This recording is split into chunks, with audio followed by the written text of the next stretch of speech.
NFL record for the worst completion percentage.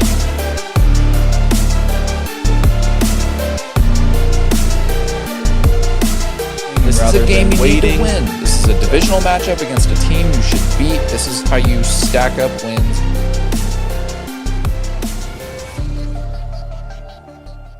Hello and welcome back to episode 13 of i75Live. We're going to get straight into it. Baseball is into the World Series. Finally. It's a little weird, though, that they're waiting till Friday to start. Yeah. It almost feels like another kind of scenario with the, both teams get cold. Both teams get cold, so it might lead to the first couple games kind of not being very high scoring. Yeah, that's true. But yes, I think, this is what baseball wanted. They have they're two, I would say, some of the most expensive lineups in baseball going up against each other. Two teams that are willing to spend endless amounts of money. Yep. Kind of, I guess you could say, is paid off. I know we're gonna make you and me are on opposite sides. I'm gonna go with the Dodgers. I think that lineup is very good. Their pitching, I think, is good enough. Yeah. But I think it's like we said. This is what MLB wanted. And thank God it wasn't Cleveland and the Mets, because no one would have watched it if it was that. Yeah, probably. So now you got Judge, you got Soto, and then you got Stanton, Cole, you got Shohei, you got Freddie Freeman, you star-studded got lineups. Mookie Betts. So heavyweight bout for sure. The money has been spent on these teams, and we are seeing that as they should be in this game. Yeah. So it will be exciting. I will definitely probably watch most of the games. The only one that I probably won't tune into, or at least probably not pay full attention to, is the game. I think Game 3 is on Monday.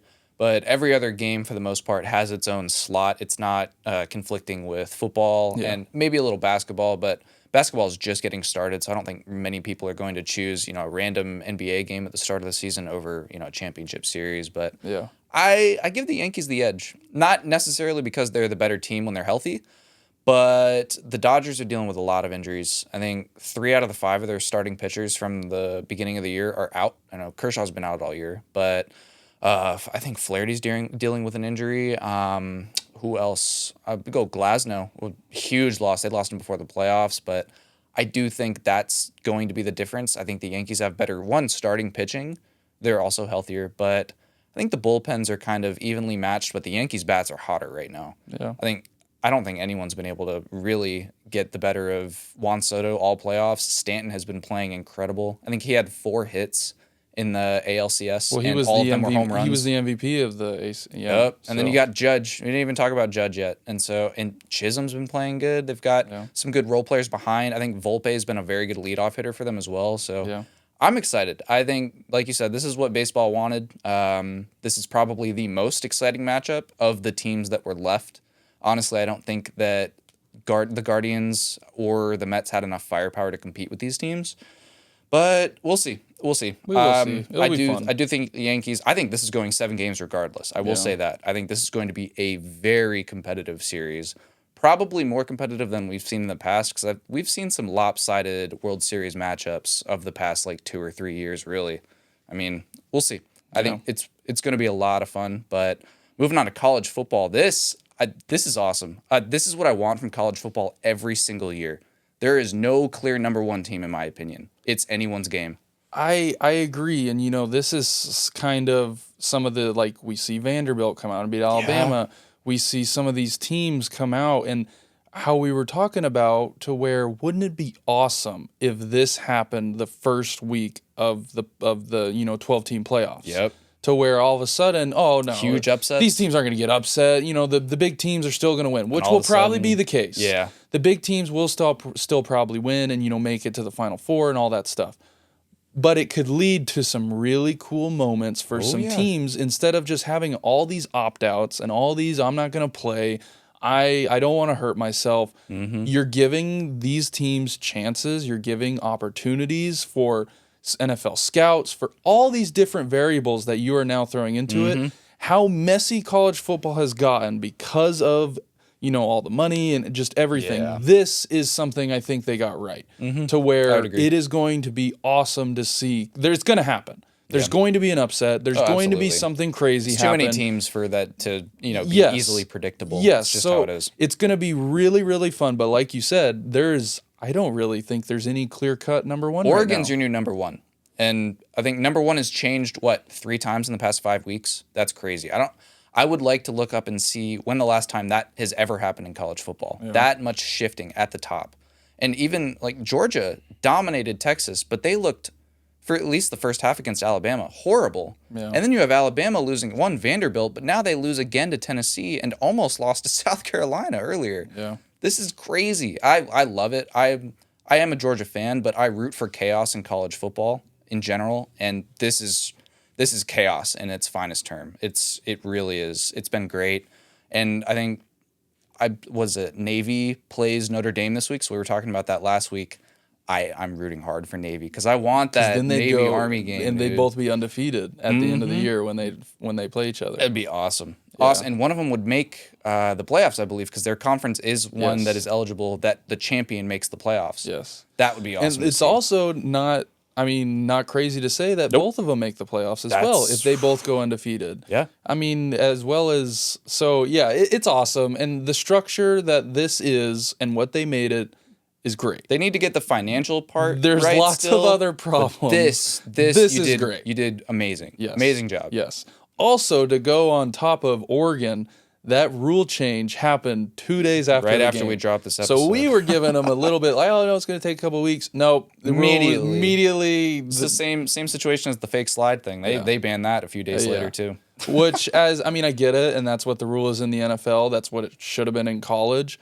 But again, I give my kudos to Oregon. Absolutely. Better coaching in situational football, and they took advantage of it. And they took advantage of it so well that NCAA had to step in and ban that. Better coaching, better wins, Papa John's. Gotta love it. So NBA's back too. Yeah, I know you're not a huge NBA fan. We got to get you into that. Yeah, I know the ABCDs of some of these big names and the teams, and I don't know it as well as I would like to claim I know football or NFL or stuff like that. Now would be the time for you to get into it, especially if you would stick to your roots with like the Boston sports, because I know you really, I know you do pay attention to other sports, but football is your main one. Yeah. So it is just really Patriots, but what better time than to become a Celtics fan? Well, or at least start getting acclimated with the Celtics, because they're on top. Well, I know Tatum gets a ton of hate for being the cringy Kobe wannabe and all that. You would fit right in being a Patriots fan. Okay.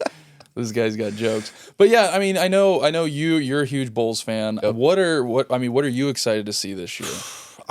This is kind of particular with the NBA. It happens in other sports, but players change teams so often in the NBA, and I love the new feel of it. There's a lot of familiar faces on new teams. It happens every year, but this year and specifically, not necessarily younger guys that have been coming up, but older veterans that have been, around the league and household names for the most part. I think Chris Paul on the Spurs, no one would have guessed that was going to happen. I think that's going to be awesome. Him throwing lobs to Wemby, like 8 or 10 times a game. Oh my God. How could you not love that? Yeah. And the 76ers, I know they're already dealing with injuries. It's the same story every single year. Paul George is already hurt.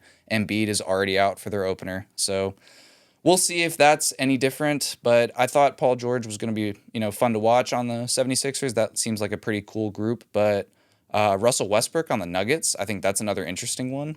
I think the ball's going to get passed a lot when him and Jokic are on the floor together. Well, I know, and he's gotten older too, so I would say it's not like he's got to go onto that team and be the superstar. No. No. Him and Jokic play very similar. They're just different positions. So it could really be a situation where Russell is the sixth man coming off the bench and leading that unit, which he has been more open to as of recently. I know that was an issue for him a few years back, but that DeMar DeRozan on the Kings, I'm going to miss him on the Bulls, but the Kings are now a scary team in the West. The West is stacked in general. Well, then the Kings, they played really good. Like they did. They're very young. Oh, my God. They're going to be good for a while. Who's Sabonis? Sabonis is awesome. Yeah. I'm a huge fan of De'Aaron Fox. I think they needed a veteran like DeRozan on that because they've got a lot of good talent that just needs to kind of be unlocked, or I don't know what they need, but I do think DeRozan will help them a bunch. Yeah. And I spoke a little bit on the Bulls. Finally made some trades. I told you this, I think, a few weeks ago. The Bulls GM, before this offseason when he traded for Caruso And then he moved, I can't remember, I think DeRozan just left, but he finally made some trades. And before that, he hadn't made a trade in 2 full years at all. Nothing. No. It was pretty much the exact same roster and just kind of admitting that, oh, this is as good as it gets. Like, there's nothing I can do to make it better. So finally, some change in Chicago. I feel like we've been stuck in limbo. I've got some new young talent. I'm a huge fan of the guy we drafted. I think his name's Matas Buzelis. He's from Chicago. He's a lengthy kid. He's I think almost 7 foot. He's got a lot of good handling and shooting ability. So we'll see. Josh Giddey, I know he's kind of people know about him for the wrong reasons, but he's still a talented player. Yeah, I think he could be very good for us. I think they'd be a little bit competitive, but this one was Klay Thompson on the Mavericks is going to be weird. Yeah, I mean, he's been playing bad in the preseason. I can see it if I know he's kind of taken a couple steps back and he's gotten a ton of crap for it. But you pair him up with Luka, Kyrie, yeah. I mean, you can just kind of sit and do what you're good at, shooting threes, find catch open the ball, spots, shoot, yeah.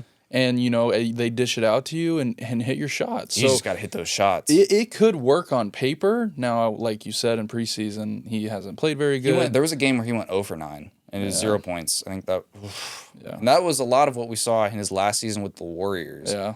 So I don't really know what's wrong with him. I obviously don't know the guy personally. I don't know if anything with his routine has changed or if he tried changing his shot, something to make him just a completely different player from what he has been in the past. But I don't know. I do think the Mavs are still very good, regardless if Klay plays, kind of close to what he was in his prime.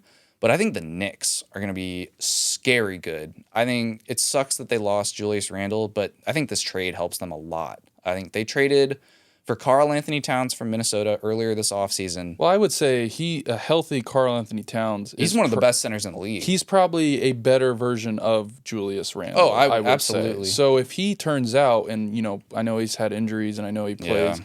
So if he's healthy for 90, 85% of the season, I think that could be a pretty good upgrade from Julius Randle. I do think they end up being a top seed in the East. And then Mikal Bridges, who they also traded for, is just been legitimate. His nickname is Iron Man. He has not missed a single game in the NFL or in the NBA, and he's been, I think, in the league 6 or 7 seasons. He hasn't missed a single game. Yeah, that's impressive. That's crazy to me. But I just on the other side of that trade too, the Timberwolves, who made that trade with the Knicks, Julius Randle and Dante DiVincenzo are now on the Wolves. We'll see how much that really matters. I think the Wolves are Anthony Edwards' team anyways.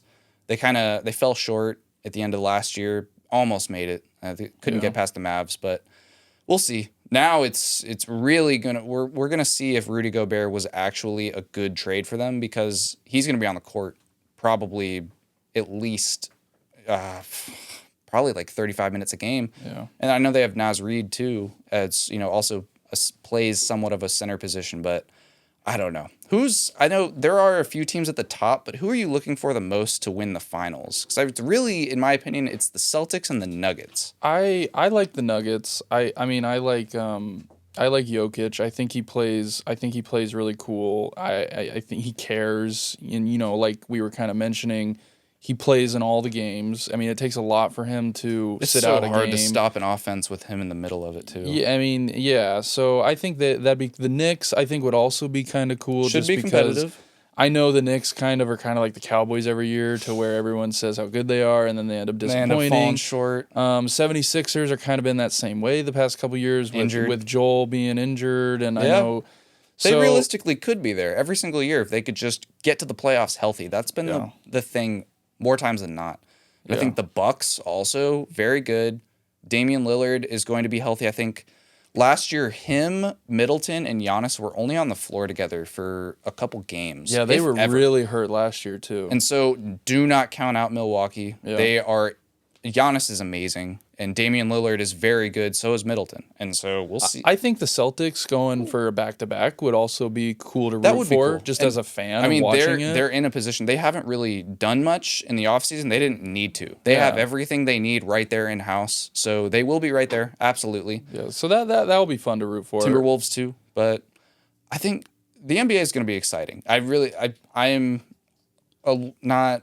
I'm encouraging you to get started on I it. It's a chime lot in of on fun. it just in the world we live in with betting and with all that. Yeah, me too. I know who these guys are. Yeah. But to say that I am, sitting down every night, like checking the scores and really like caring, Yeah. probably not. And I know yeah. it's kind of hard to do. I mean, it's kind of like baseball. You have so many games to where Basketball is also one of those things where it's like you don't really need to watch the whole game Yeah. because a team could be up by 20 at the beginning of the first half and only for it to be tied with a few minutes left in the fourth. Yeah. So I do get that. It's kind of there are a lot of exciting games, but for the most part, there's not a need to watch the whole game, which is I feel like where basketball kind of drops off from sports like football is one play can change the game. Yeah. With basketball, it's kind of like people go on runs. You can have two players that carry a team, and that's 100% possible. Yeah. Like night in, night out. Yeah. But there are some sleeper teams too. I think people that aren't talking enough about, I think the Rockets are going to be scary good.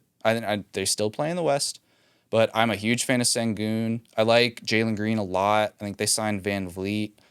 They signed Steven Adams too, good veterans.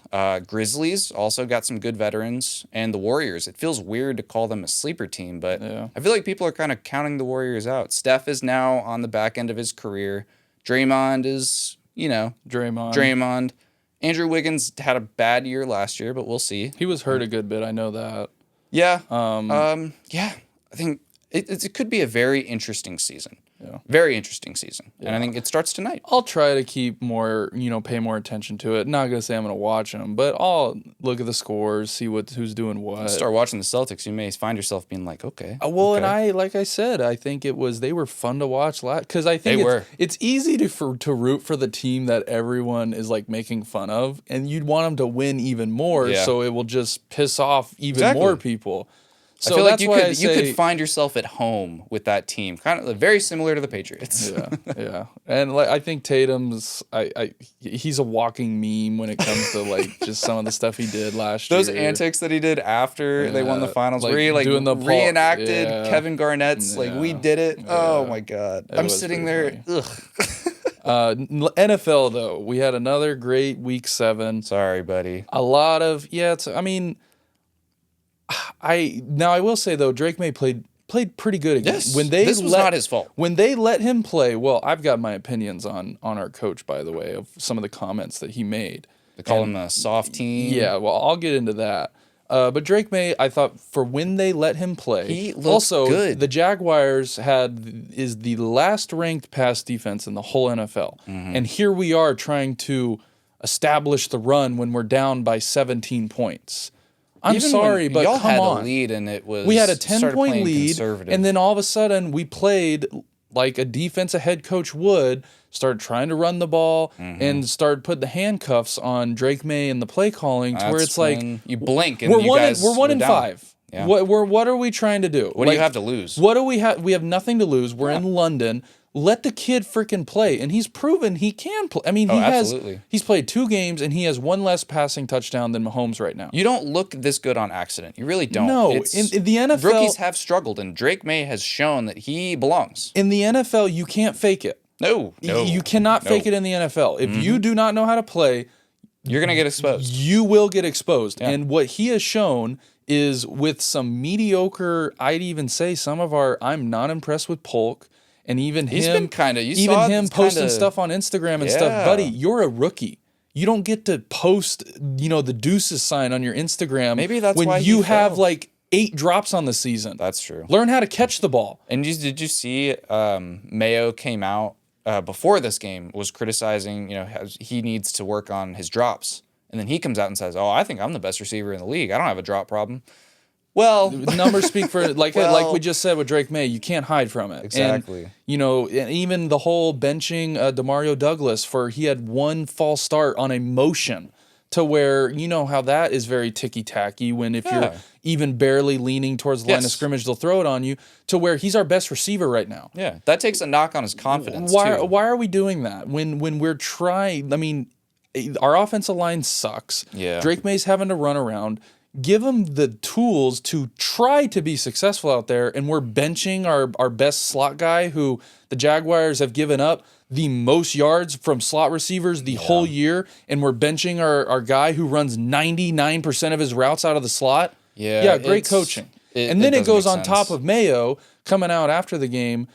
I think it's one thing to say that you didn't play good or the energy wasn't there, Softest team he's ever but seen. to say that, in coming from a player too, who was a middle linebacker, who to come out and say in the media that this is the softest team, when the same group of guys, we didn't add and we didn't get rid of much. Last year we were the best team against the run. Same group of guys practically. Now you're going to come out and say that your whole team is soft. I think that is the recipe for when your team is 1-6. Losing the locker room. Well, on top of that, it was brought up, I think, was it May that was asked about those comments, and he just kind of, he brushed it off saying he doesn't say anything to the media that he doesn't say to us in private. Yeah. That's kind of alarming. So why are you berating your team in private instead of trying to build them up and figure out what's wrong? And you're just sitting there like trashing them. To me, it just, even with the whole benching thing and some of these other things, it feels like he's trying to like put himself on the I'm the head coach. Be dominant. I'm gonna do this. I was a player, so I understand it, but I'm the head coach now. So see, this is where like hiring player coaches doesn't always work out, because we see it like D'Amico Ryans, hell of a head coach. Dan Campbell, hell of a head coach. But then, you know, you get guys like Mayo who just kind of, I don't know if they don't know how to be like a proper leader, which would sound weird to say considering Mayo was a leader on y'all's defense for so many years. He was very good. I'll be the first one to say that he was a huge part of those teams and that defense. But to just come out and say that everyone and put everyone just in that category of, yeah, everyone's bunching them all together. Like, you're all soft. There's a lot of different ways that you can go about saying. Words are very powerful, and when you could have said, "I'm not our against energy wasn't there." Yeah, even if you want to say, it's been a really long week, and we traveled to London, and that's a little bit. But to just say your guys are soft, those guys aren't. They're grown men. Don't sit here and tell grown men that they're already, when you are losing games. Like I said, it's a recipe to, I think, lose the locker room, and I hope it doesn't go downhill from here. Like I said, I was very excited about Drake May. He looks good. And he does. It sucks that he had to come out and say the things that he said about his team. Yeah, and I'm not against calling out individual players, but there's a way to do it. I agree. And I think we saw this with the Bears earlier this year when the veteran leadership and the captains of the team had a sit down with, I don't know if it was our head coach Eberflus, but I know it was with our offensive coordinator Shane Waldron, telling him that he needed to almost not coach them harder, but he wasn't holding people accountable. If like even a veteran was making a mistake, it's not something that would get brought up or called out in a meeting. And I don't know if that's what the Patriots need, or if they need something different like that, because I don't know. It's weird to see rookies and kind of younger guys react like this to being called out, which makes me think that it's not being done the right way. Yeah. Or maybe it's the veteran leadership in the locker room too. I don't know. Obviously this year doesn't really matter for the Patriots. This is growing pains. It does look promising moving forward. They need to get this part. It won't matter who you have on that team. You need this fixed. This needs to be fixed. I agree. Next one, though, Lions, Vikings. This game lived up to everything that I think everyone was talking about. It was awesome. It was an awesome game. Lions, I think I know they lost. The Vikings proved they belong. I hate moral victories, but they proved that they belong. And Sam Darnold couple is plays legit. Away from winning the game. I agree. Justin Jefferson played very well. I think the run. Aaron Jones is proving to play very, very well, too. I mean, the Vikings belong. The Lions are probably going to win that division. They're probably going to be the number 1 seed. We need to see more NFC games between these teams, because I think up until now there's only been 2 matchups. And by far the best division in football. When these teams play each other, I think every single matchup is fireworks. Yeah. Through and through. It was a great game. And, I know the Lions were dealing with some injuries of how they were going to have to deal without having Hutchinson. They looked fine. They looked fine. And, yeah, the Vikings proved they belong. Next one, Bills blow out the Titans. I think they were down 10-0 early. They were. They score 34 unanswered points. And Amari Cooper's debut. Yeah, he had a touchdown. He had like 5 catches. Yeah, he had a good game. Josh Allen, though, I saw this. Best football of his career. 15 touchdowns to 0 interceptions.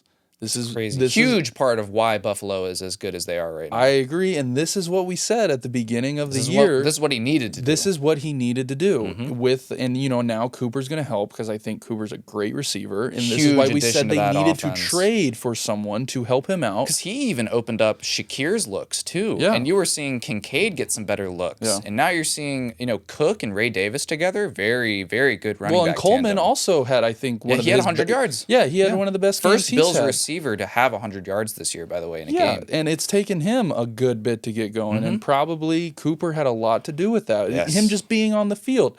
So, but yes, Josh Allen having 0 interceptions is a crazy stat, and I think he is playing himself in a MVP type, conversation. In my opinion, Jared Goff is the MVP right now. I agree. That's a different conversation, but I agree. But Allen's right there. Allen is right there into doing what we said he was going to have to do for this Bills team to be successful this year. Next one, Seahawks. We kind of got, a little bit of crap for this game because we said it was going to be... The Falcons just ran into a team who was pissed off. That's all that happened. The Seahawks are on a 3-game losing streak, and I'm on the side that believes I would rather play a team that's on a winning streak than a losing streak. Especially in the NFL because NFL... Good teams don't lose 4 games in a row. No. So this was honestly... Seahawks are a good team. And this is why we said the Falcons beating the Panthers the week before... Needed that game for 3 straight. And then going into this game where it was this loss doesn't feel as bad. Yes. So now I will say, though, the Falcons did lose an opportunity to separate themselves and go, no, we are... Now they're just kind of in the middle pack of everyone. Well, now that the Buccaneers are as hurt, congrats Falcons, you won the NFC South. Yeah, if they play the Bucs this week, so that to me is a must-win game. Now that they're hurt and the Saints are hurt, you have to win that game. But they ran into a good Seahawks team that started 3-0, lost 3 straight. Good teams don't lose 4 in a row. That's how the NFL is built. Yeah. And, the Seahawks were able to use all their talent. Kenneth Walker had a great game. Oh, yeah. DK had a great game. He's kind of hurt. I know he's week to week now. Yeah. But and Kirk Cousins, he had a couple turnovers, didn't play very good, but it's going to happen. I asked some friends in my fraternity that are Falcons fans, and they said, this is kind of what they expected going into the year. Kirk is a hot and cold quarterback. Which I would agree with that, but also I think the Falcons' issue isn't with their offense. I think they are not getting much at all out of their pass rush. Not at all. And they traded for Judon. He's got 1.5 sacks right now? That too. And who did you draft instead of drafting a pass rusher? Yeah. Boom. Yeah, there it is. I've said it and I'll say it again. Yeah. They should not... I hear the Penix argument. Is still a good draft pick, but I hear it. No, I agree with that 100%. This season, the way it's going, imagine winning Dallas games. Turner. Imagine a Dallas getting Turner. These important reps. Wow. That's what you needed. That's what you needed. And I wouldn't say wasted, but you missed the opportunity. You missed the opportunity to get someone, and then you still get Judon. You still get Simmons. Yeah. You still get all these guys in your defense. And your defense is playing good. Yeah. They've proven to play good and get turnovers and score points on special teams. But you missed the opportunity to get something that you have been lacking for 3-4 years. Yeah. And you're winning games, and now it's, that's our one problem. Well, you had it there to pick it. Right there in your hands. So, but yeah, that's a good point. The Falcons they'll be fine. But this against the Bucs has now, to me, turned into a must-win game for them with all the injuries that the Bucs they should lose this game with all those injuries. I agree. The next one, Packers. This was a really good game. I think I said it before this game. I've been saying it all year. The Packers secondary is so good. They are top of the league, right with the Bears, besides the Packers and the Bears, the Chiefs have a very good secondary. I will give them that as well. They are a top defense in general, but just wow. Holding CJ Stroud to 86 passing yards. I was just about to. I was going to look up the exact number. Yeah, that's the crazy part to me is, and I know Nico's out, but you still had Diggs, you still had Dell. Diggs didn't do much of Diggs anything. didn't do well. Dell didn't Alexander have a was catch. Yeah, I know, and so yes, it speaks. And also with the whole Jordan Love has a little bit of, I would say, an interception problem right now. That defense is helping him out. He's kind of playing a little Favre, in my opinion. And he came out and said, I really don't care how many interceptions I throw. I'm going to learn. I'm pushing it down the field. I'm not going to stop, which I respect. Like, I love it. Well, he had, 2 or 3 touchdowns still? He played very well. The Texans, they got a little bit exposed. I would say you can copy that formula. They can be beat. Their defense, I think, did all they could do. Because they were able to get some turnovers. They were able to get some stops. Couldn't do anything. Texans offense couldn't do anything. And even then, I guess this speaks to still how talented the Texans roster is that Green Bay has, no injuries. Everyone was playing. And the Texans played probably their worst game of offense all year, and they still only lost by what, It was a field goal. 1 or 2? Yeah, it was literally a field goal. Game-winning field goal. Time ran out. Yeah. So I think give them, honestly, if they played a different week in this season, it may be a different outcome. Yeah. If you have Nico and, like you said, Nico healthy, which is the biggest part of that offense. Yeah. Next one. Saquon's revenge game.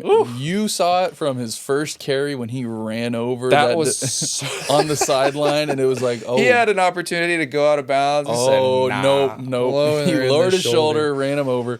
But he had, it was 100 and someone said something, and I was like, no, that can't be. That's got to be his receiving yards too. He had 176 rushing yards on the ground.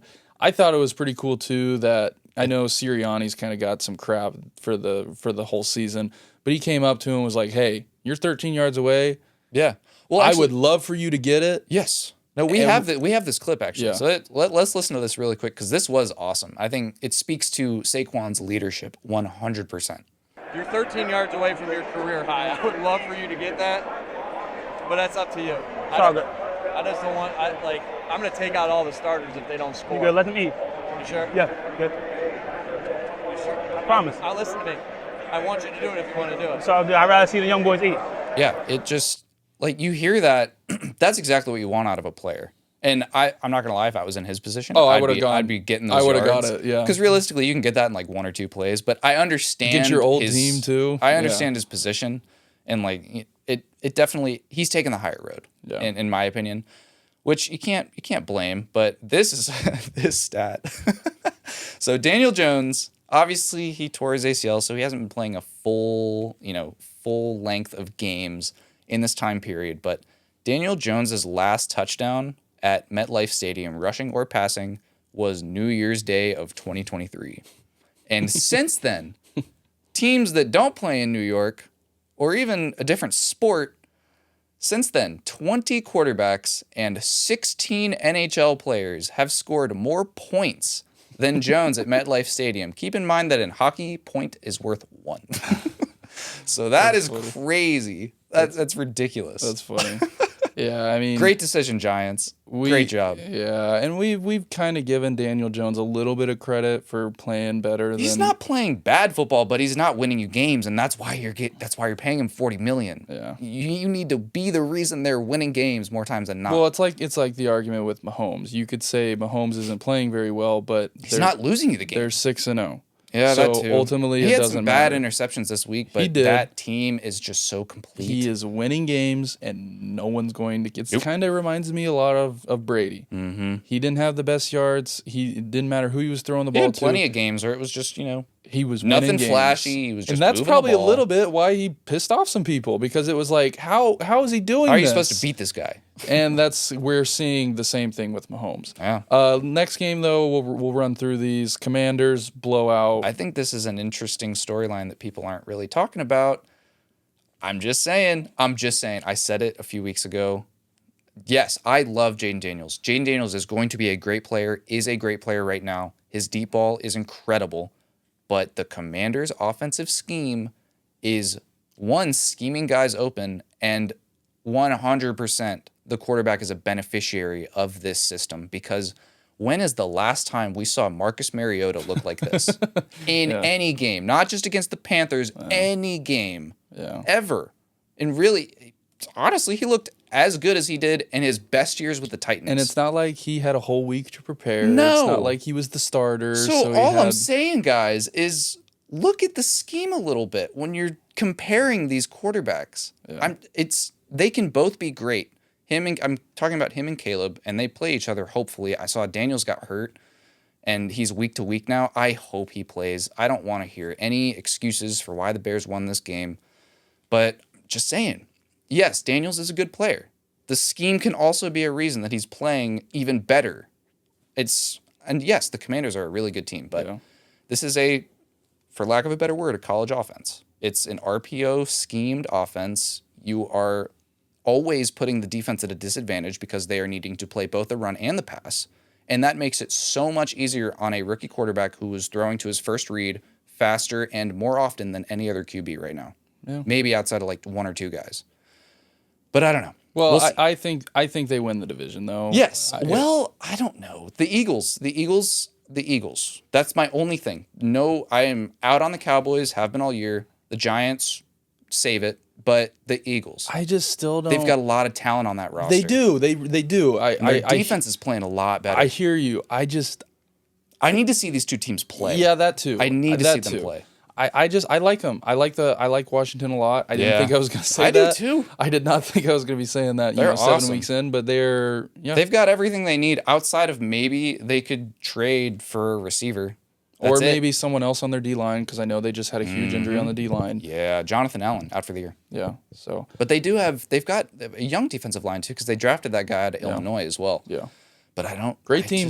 They're going to be fun to watch the rest of the year. Very surprising team. Next one. This one was a little bit of a shock. Chiefs handled the 49ers completely. Like, the 49ers didn't even have a shot. Well, and I know, like, Debo, something happened with him. He had fluid in his lungs and pneumonia. Yeah. Which is so weird to just kind of have that randomly happen. In pregame, too. Mm-hmm. So that was unfortunate. And Ayuk. That changes. Yeah, Ayuk tearing his ACL. It sucks, and I hate that he's, we're not going to see him for a year now. This is why you go to training camp. He has not played very good. This is why you go to training camp. He's been ramping up. This is the same thing that I had with CD and Jamar. Yes, they're playing better. Jamar especially has been playing better. But more often than not, you sit out of training camp, you have to ramp up for the first month and a half of the season, and you get hurt. You deal with injuries. You're not as explosive. And sometimes this happens. Yeah. And it's unfortunate. Unfortunate for the 49ers that they just paid him a bag. Oh, yeah. And now they're not going to get anything out of that product for at least a year. At least a year. And they're coming up real close to having to pay Purdy and having to probably let go of some of these guys who they just paid Trent Williams, who is almost 40. Yeah.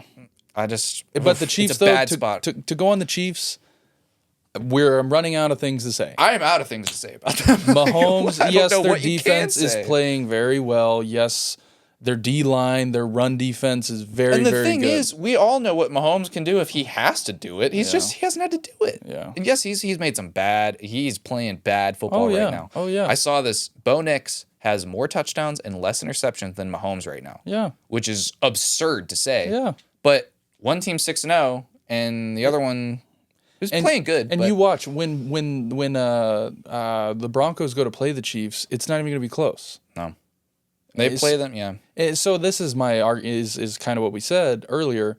It doesn't matter. He's winning games. It's not going to matter until they start losing games, and then that's when you will start to see, hey, what's wrong with Mahomes? What's wrong with this? When all these things, he's winning games, so it doesn't matter. So I mean, we're on episode 13, and we were talking about the Chiefs undefeated. We've got Big Dan right here, last undefeated, our only undefeated team. He wasn't on the team for that, but Dolphins. Yes. 72 Dolphins. I think. When does their luck run out? Really? Like, there are 3 teams, in my opinion, that even have a shot of beating the Chiefs this year. For the rest of the regular season. You've got the Bills, who they play, the Texans, and the Steelers. And aren't they all? They're all away games. I believe so. Like, the Chiefs are away in all of those. If they are going to lose, it's going to be one of those games. But outside of that, I got nothing. And I'll say realistically, maybe they lose one of those. So they're going into the playoffs with one loss. I mean, the Chiefs are very good. They're going to be very good. And Mahomes is just elevating that whole team. Yep. Like I will continue to say. You know what I also would say? Andy Reid's play calling is, I think, the best in NFL history. Second to none. Second to none. It seems like there is never when I'm watching a Chiefs game, he's never uncomfortable. There is never a play that I go, ugh, that was I shouldn't have run that. That was a bad call. It literally seems like he knows exactly what the defense is to call. Now, maybe that's a little bit on Mahomes of being able to see it and either change the play or no. But his play calling is so good to where it just feels like he calls the perfect play every single time. Like if he was a betting man, it feels like he wins every single bet he throws out there. Never bet against him. Just even like Brady. in short yards, like 3rd and 1s, 3rd and 2s, 4th and 1s, it is the perfect play every time. So that's really fascinating to see, and I would say really awesome to see because we never seen anything like it before. Nope. In the consistency that he's done it with all these different groups of guys. I mean, he is handling their injuries on that offense better than any team I've ever seen handle injuries. 100%. When you have your number 1 running back. They grabbed Kareem Hunt off the street. With nothing, and he had 3 touchdowns, over 100 total yards against San Francisco, and San Francisco's not, I mean, their defense is still, they've got good linebackers, their D-line is good, their secondary is, I think, good enough. It's just, you're running out of things to say about this team. You got those 72 Dolphin players sitting on the edge of their seats every Sunday. They're waiting to pop that ceremonial, bottle of champagne to celebrate. Oh, yeah, another year of being undefeated. But this one, I don't know. You might be a little bit further on the edge of your seat now. I agree. Next one, though. This was a big one. Steelers starting Russell Wilson. They look even better with Russ. And I think Russell Wilson on paper and what he has shown is 100% a better passer of the football than Justin Fields was. You saw that. His touch passes to Pickens in the end zone. They said that a couple times during the broadcast, and I've never thought about that, but that is very true, that Justin, not that he can't put touch on the ball, it's a different ball. Yep. It's more straight, more linear, and Russ, he's notorious for that moonshot. Oh, yeah. Just straight up into the air, let the receiver make a play on it. And you saw it multiple times. Pickens has to love that kind of ball, because he is, honestly, I don't think of another receiver that can win a 50-50 ball better than Pickens right now. I think someone in our group chat said all you got to do is give Pickens a chance. And a quality chance. Good things will happen, and we saw that. Like 3 or 4 times. I think he had 3 or 4 times where it was like, that was, you can't teach that. He just went up and was better. So yes, I think their Pickens, running backs look good too. Their Warren whole offense. I think Justin, all he really truly gave to that offense was his running ability. Yeah, in my opinion, I think Russell Wilson is 100% a better passer of the football. We saw that, and he still was able to move around within the pocket to make some of those throws. So this is and on top of that defense, we've been talking about the Steelers defense all year. They are lockdown when it comes to their D-line, when it comes to their back end. They are very, very good. Yep. So now you have that defense compared with a team that can put up 30 points. I'm running out of things to say about the Steelers. I was going to say, you were very low on them to start the year, but even now. I was high on their defense. Yeah. I was not. Just the team as a whole. The team as a whole of being able to keep up with some of these big teams, with the Bills, with the Chiefs, with the Ravens, with the Texans, with these teams where you can play as great defense as you want, but ultimately it is an offensive league, and you're going to need to score points. Now they can score points, and we saw that. Now there's you can go in about the Jets and about they might be broken. I'm just saying. So remember this last year at this point in time when Aaron Rodgers was hurt, they were starting Zach Wilson. Yes, their defense was way better last year. They were 4-3. They are 2-5 this year. Yeah. And Aaron Rodgers has, I think I saw this stat too, most interceptions thrown by a Jets quarterback over the last 3 years. Zach Wilson, both years, 2 years ago and this last year, 7. Aaron Rodgers already has 7. Well, and he's still blaming everyone else. It's still. I was way too high on the Jets. Our friend AJ was telling me going into the year that the Jets had way too much outside noise going on. And they were not a complete team. It was just a group of guys that got paid a bunch of money to go and play football together. It's not a team. There's no locker room. There's no culture. Yeah. And we're seeing that. And it looks bad. It looks very bad. Really bad. And there's no accountability for anything. Nope. Everyone's getting fired. You're bringing in guys that Cool. This is what I said last week. You got Devontae Adams. I will say Is he going to help block the defenders trying to sack your quarterback when your O-line's playing as bad as they are? This, in a weird way, makes the Packers look even better than they already did. Yeah. Like, how often do we see the Packers move on from someone just in time, right as they're about to dip? And it just, God, that's got to be one of the best, outside of the Chiefs, the Packers may be one of the best run organizations in the whole league. Yeah, it starts from crazy. Well, it starts from, you can look across the league and go, Ravens, great owner, great organization. They're good every year. Chiefs, same thing. Patriots for a long time, they were the same way. And, now we're seeing it with the Packers. They've been around for a long, long time. Look at all the moves that they have done, like you just said. They don't have an owner. They have a joint ownership with the city. Yeah. Which is crazy. Yeah, but yeah, no, the next one. Ravens, Bucks. I think we are going to... It sucks that the Bucks had all the injuries because I think the Bucks have been very, very fun to watch. They started off hot. This game... Well, it was, 10-0? 10-0 It looked at different. one point? It looked very different, but the Ravens stuck with their game plan, and Derrick Henry didn't do much of anything in the first half. This was all Lamar. I hope to God this is what they do in the playoffs. Because if they start playing the Chiefs and they get behind... This is the game you need to play against the Chiefs. This is the game you should have played in the AFC Championship game. Yeah. And God, it just pisses me off because I know it's coming. It seems like whenever teams play the Chiefs, they just forget what got them there in the first place. And Lamar is playing probably his best football as a passer in his career.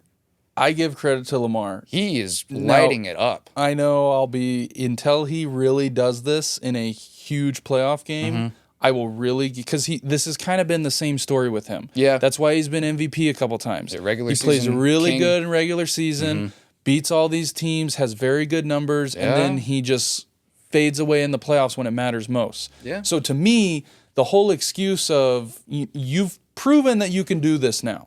So take the next step if you want to be considered one of these guys and do it in the playoffs. Show me you can go toe-to-toe with a Josh Allen. Show me you can go toe-to-toe with a Patrick Mahomes when it needs to fall on your shoulders, because it will. Yeah. It always happens. That's why you pay the quarterback the way you do. It's going to fall on your quarterback's shoulders. Show me you can do that. Running the ball is great, and yes, this is their identity, and it's what's going to carry them into the playoffs, because we have seen it now for 3 weeks in a row. Oh, absolutely. Like, I have no doubt that they'll win the AFC North with how they're playing right now. Yeah.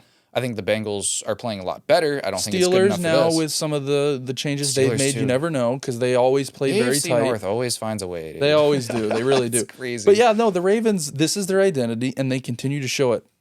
I need Lamar to do this in the big game moments. Yep. And I feel like that is fair to say now, because of he's gotten the MVPs. He's gotten all these awards. Show me you can do it in the big games. Yep. And I don't want any more excuses. That second half was crazy. I really thought Derrick Henry won me a fantasy matchup and he lost me one yesterday, so I'm very conflicted. That first half, he had like 23 rushing yards, and then the second half this is what Derrick Henry does. Yeah. You keep using him throughout a game, he is going to tire that defense out. They're going to get tired of hitting him. He's 6'4", 250, okay? Yeah. And he runs 22 miles per hour. We saw that last night on that huge run. He had like 2 huge ones. God, it's crazy. Second half alone, 146 rushing yards, and he had a receiving touchdown. Yeah. And they were already in charge of that game before that happened. Yeah. This is the game you need against the Chiefs. Yeah. It's the last thing I'll say about it. Last game I hate this. This is not. Why was this a primetime game? It was so boring. Chargers kicked 5 field goals. Herbert lit it up. He had like 350, 370 passing yards, but Jesus, dude. I was still watching the Ravens and Bucks game when it was like 41-17 over watching this game. I was like, what? Yeah, I'm about to turn that on. Yeah. Justin Herbert having as many yards as he did for not having a touchdown and not winning the game is kind of a little bit disappointing. The Chargers need an alpha wide receiver, and it's making me scratch my head of why they let both of their guys go. Yeah. Why did you trade Keenan Allen, and why did you let Mike Williams walk if you don't have anyone that's really taking eyes off of everyone else? Because McConkey was very slow to start the game. He picked it up at the end. It didn't end up mattering.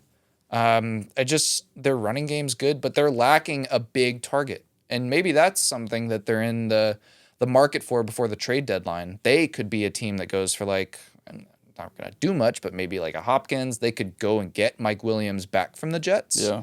So there are options. I think they need to, because this is what we were saying last week. The Chargers were like the 5 or the 6 seed beginning last week. The AFC is, Yeah. it's really top heavy, and then there's just a huge drop off outside of the AFC North. Besides the AFC North and those division leaders, no one scares me, not even close. Yeah. And I know we kind of touched on as we were talking about, but the big injuries. Godwin dislocated his ankle. It happens every year, but this has to be the worst it's been in a long time. You know, dude. I someone asked me that too, and I was like, crazy. I was like, but I don't think so. When has there ever been this many injuries? I feel like there always is. It just determines on if you like the player or not. Like if you like kind of know who they are, and then it's like, oh, that sucks, and then that sucks. So yes, there are a lot, but I feel like this is just the story every year. You're hoping that it's not one of your favorite players or someone on your team. Fantasy team. That too. Just to name a couple, Chris Godwin probably out for the year. Mike Evans he is out for the year. He's probably, I mean, that hamstring. He's out at least like a month. He's probably put on IR if I had to guess. Debo, no idea him. And then Brandon Ayuk, another big one who got paid. Out for the year. Out for the year with ACL. That's already a long list. That's Jesus, dude. Speaking of injuries and coming back, probably the injury, Tua. They are saying that he might play this week. I know you have a very strong opinion on this, kind of my Aaron Rodgers type level. Ugh. Him coming out in his press conference, someone asking him, "Are you going to wear the Guardian cap?" Nope. Personal choice. Like not even like. He was practicing that in front of his mirror for weeks when they were going to ask him that question when he got back. And it was like no thought behind it whatsoever. Keep in mind, this is why I'm so animated about this subject. Tua has 2 children under the age of 3. Very likely that he does not remember them growing up if he continues to play football. I would not be surprised if we hear news in like the next 20 years of him needing assisted living care. I'm serious. It just, when you can create a highlight reel of all the concussions that you've had in your career, maybe you shouldn't be playing anymore. And I'm just saying this is extremely selfish.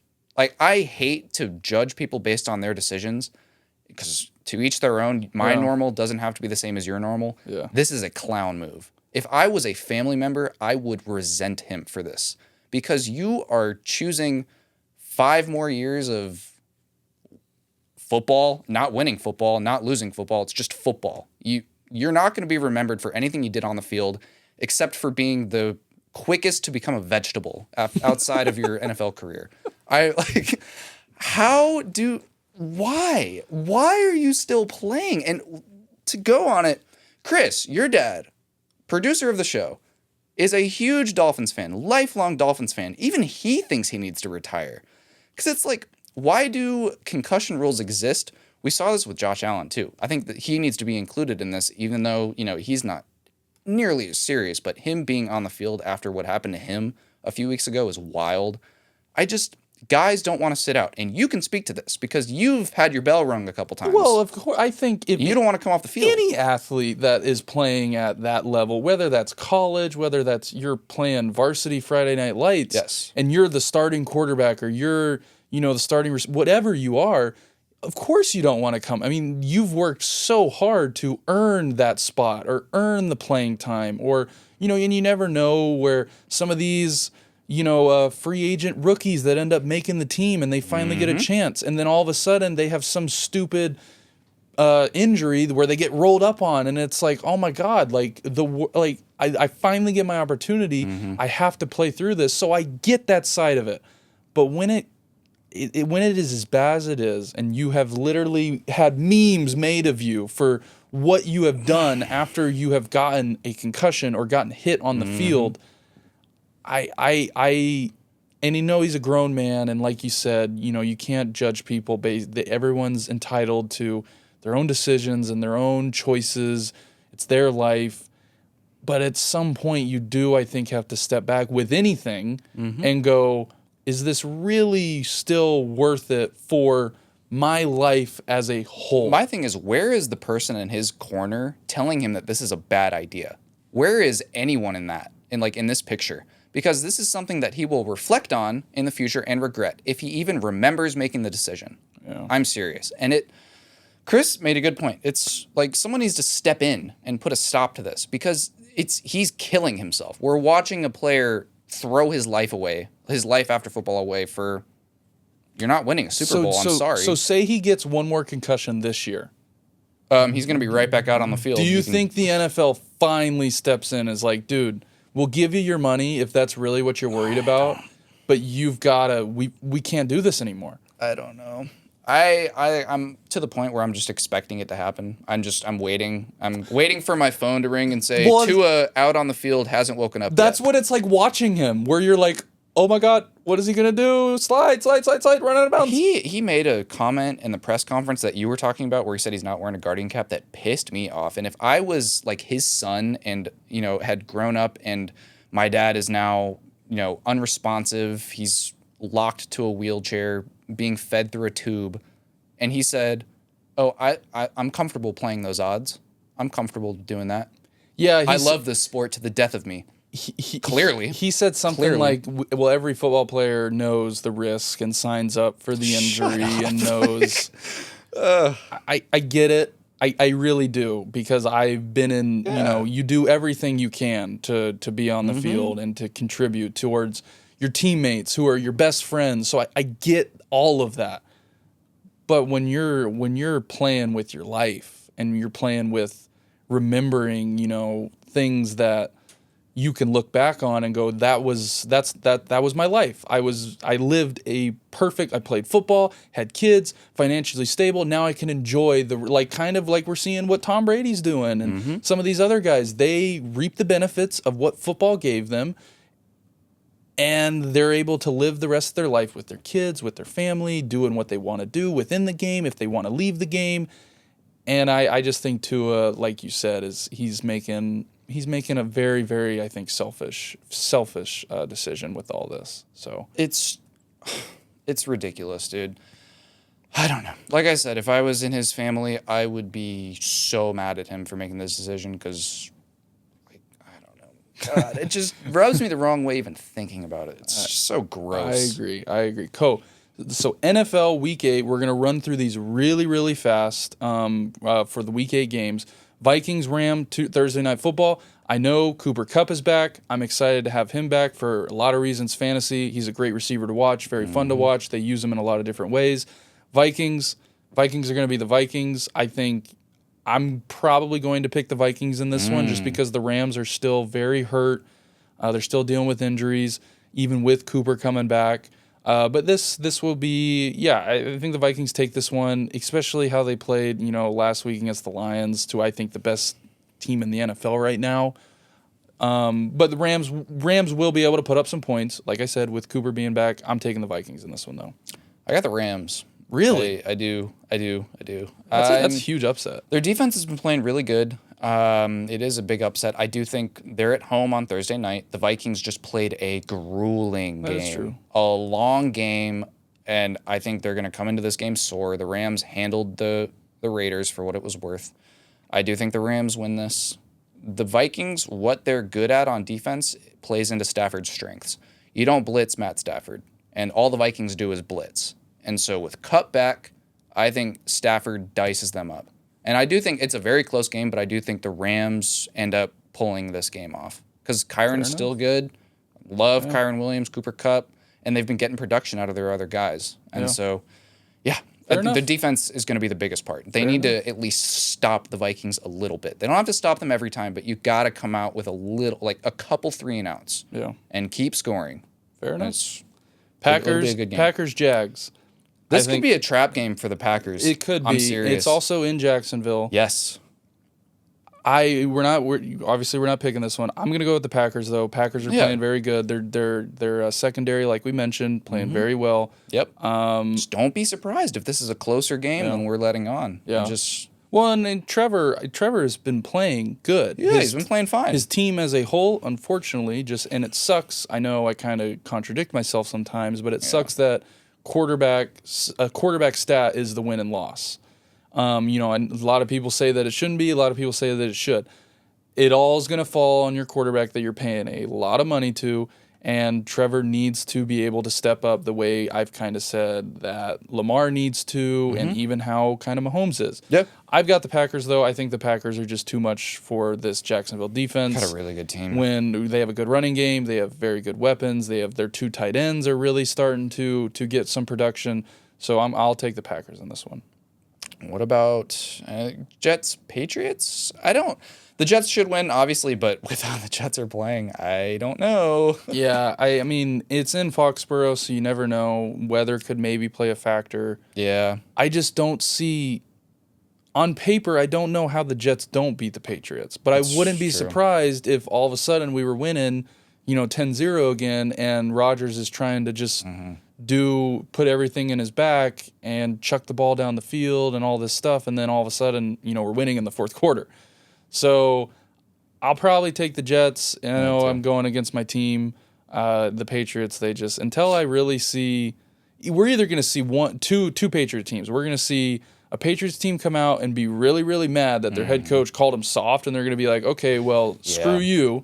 We're just going to, or we're going to see a really pissed off team and go, we're going to take that personal and we're going to rise to the occasion.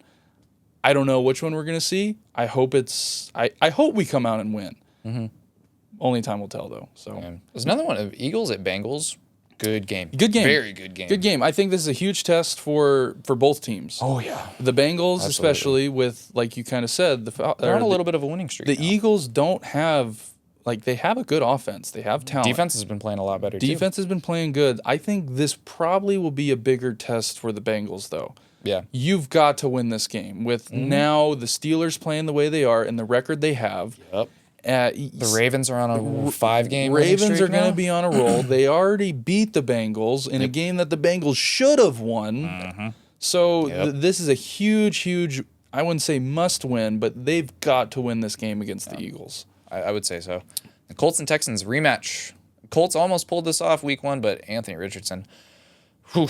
We are watching the developmental period of Anthony Richardson. This is not the player he's going to be for the rest of his career, but man, does it not look pretty right now. Well, there's an argument that he should still be in college right now. Oh, yeah. He's still the youngest QB in the league. Yeah, he's going into year 2. I know people are saying, well, this is truly his rookie year. And this is what I say. You can throw the ball 90 yards all you want. But you got to make the layups. You can't hit a drag route. You can't hit a comeback route on the sideline to save your life right now. Money makers. Those are the third down winners. Those are the NFL throws that you have to be able to make, not throwing it 90 yards down the field to an open receiver by 20 yards in college. Yeah. So we will see. Yeah. But again, Texans I think are too good. I would agree. Against the team that they should win this game. I agree. Next one, Falcons Buccaneers. Kind of touched on it. Congrats, Falcons. Falcons got to win this game. You cannot slip up and lose this game. This is massive even more because if you sweep the Buccaneers, even if they somehow claw back, it doesn't matter. Yeah, because you hold the 2-game tiebreaker over that. I don't think that they finish with a better record than the Falcons. I think it's unlikely to say that they finish with the same record as the Falcons. But even if they did, you win this game, doesn't matter. Doesn't matter. Yeah. And the Falcons need to bounce back. Yeah. Obviously, they dropped against Seattle, but if you win another divisional game, this would be your, 4th divisional win of the year? That's huge. Against a team that is, I think, the only division opponent that you will have to worry about at the end of the year. Oh, absolutely. So, got to win this Saints game. Are broken. Panthers are broken. So, yeah. No. Have to. This is another Bills, good game. Seahawks. I'm excited for this one. Seahawks, like we said, they are a good team. There was a reason they were 3-0. They bounced back against a good Falcons team. The Bills, Josh Allen, 0 interceptions. It's in Seattle, so that could play a factor. This is a great test, again, for both these teams. The Bills preparing for, the Chiefs and some of these teams that they are going to have to play against. And then even the Seahawks division is pretty open to where they get on a win streak the same way they did at the beginning of the year. Niners don't look like the same team. No, the they Rams, do not. I do think the Rams will be on the come up, but the Cardinals are bad. I agree. So the Seahawks, this could be, them beating the Falcons, this could be the start of really piling on some big wins to separate themselves within that division and in the NFC. Yeah, that's true. It's going to be a really good game. I don't know who wins this one. I really don't. I would probably give the edge to Buffalo But I'm not counting out the Seahawks. Yeah. Really not. Nope. We're not picking this game. But Nope. either way, it's going to be a great game. And this next one, I'm obviously biased, but I think this is hopefully I'm not only because I want it to be, no excuses, but I want Jaden Daniels to play. I'm curious. I want to see. Because up until now, the Ravens defense, yes, good. Jaden Daniels played good. He had a garbage time touchdown that made the game look closer than it was. But this is his biggest test of the year. And I hope they don't keep him out, but he's week to week right now with a rib injury. I think he'll play. This defense is going to hit you. You will get hit more than a handful of times this game. And moving the ball, running or passing is going to be hard.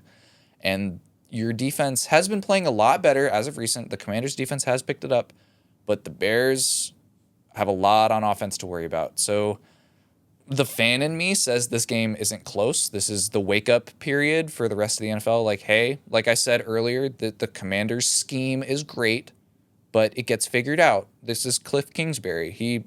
This is him. He looks very good to start off the year. He did it with the Cardinals. And then back half of the year, the league starts to figure out what you're doing. Oh, it's just RPOs. We can stop that. We'll just give you some different looks and blitzes. And then all of a sudden it just crumbles. And it's like, this isn't what we saw for the first 8 weeks. Yeah. So I think this is where it starts. I don't think the Commanders really have much of a chance to win this game, but I could be wrong. I really could be wrong because, like we said, the Commanders are still a good team. Yeah. Oh, in general. Yeah. No, I would agree. It got flexed to the primetime afternoon window, too. So they obviously think this is going to be a good game. Yeah. Yeah, we will see. It's going to be a fun one. Sunday Night Football, Cowboys at 49ers. I think the Niners win this one. I do too. Niners are at home. Cowboys, I just do not trust them at all. I think the Cowboys get blown out again. I hope so. I think they do. And I think the 49ers are probably a little pissed off about the game that they had. Oh, yeah. And take it out on the Cowboys. And their defense is still good. Their yes. offense, I think, will be good enough. They'll be able to run the ball. Damn sure they will be. So Cowboys can't stop a nosebleed with the run. I'm going to go 49ers with this one. Mm-hmm. Do not trust Cowboys at all. You. And, I would also see if we continue to see this Cowboys thing, wouldn't be surprised if their head coach gets fired before the season. I think he should have been fired at the end of the year. I think Jerry Jones needs to be gone. Yeah, goodbye, Jerry. 83-year-old Last GM. one of the week. Giants, Steelers. The Giants' O-line's just so hurt. They lost. Did you see Andrew Thomas is also out for the year now? Yeah. Their star left tackle. Oof. Yeah. Again, though, I don't know why this game is on prime time. We're really getting. I mean, it's the same story. You had plenty of opportunities, like we saw with the Bears at Commanders. You can flex games. Yeah. I think in Week 9, the Vikings and oh my God, who are they playing? I can't remember exactly who it is, but I saw their game got flexed to a night game, and so it's possible. Why did you sit so long on this? We could have had any of these games. Like Eagles at Bengals would have been a good primetime game. Bears at Commanders, Bills, Seahawks. Like you had so many options. I'd even watch the Colts versus the Texans. Yeah. Maybe, I don't know. That'd be at the bottom of my list. But yes, more than this. There are a lot of good options that could have not been this good. The Steelers win. It's not much of a game. So I know this is a little early. I know you have yours. I honestly don't have mine, but we will post it, and it will be on our graphic. Mm-hmm. The bets of the week. I know it's early. You have yours in. DJ Moore over receiving yards. Like Commanders is an all-you-can-eat buffet. I've been saying it all year. It's been proven to be true outside of last week because the Panthers are the Panthers. But yeah, DJ Moore's line is sitting at 60, and he didn't have a bad game. He just wasn't asked to do anything against the Jags. He had like a couple touches. Well, he would have gone over his yards if he had that really. He was a knee away from scoring a touchdown and that long. Yes. Yeah, where he was. So he had the opportunity. I think he's Caleb Williams' favorite target when it comes to just who he looks for, which he should be because he's the best receiver on the team. Does everything. So I think that's a great pick. Mine, I don't have mine right now. It is early in the week. There's not a ton of stuff posted. Yeah, there's not. With all the injuries. I literally just added this within the last 5 minutes. We will get those two posted on Instagram and Twitter and all that. Sure. But that was hopefully. No more injuries. I'm really hoping for that because it is starting to pile up and starting to really suck. I don't think it's like just significantly worse than it has been, But there are a lot of big names going down. That's very unfortunate. A lot of good teams. Not as many quarterbacks. That is Last true. year, that was the story, is that all the quarterbacks were getting hurt. This year, it's just all the receivers, really. It's been receivers, offensive linemen, defensive linemen. Yeah. Oof. Well, if there's any good storylines, college, NFL, even NBA now, because I know we talked a little bit about that. Let us know. World Series? Let us know. Yeah, World Series predictions. But yeah, we will. That was another great episode. Episode 13 in the books, and we will see you guys next time. Sir, it's been real, guys.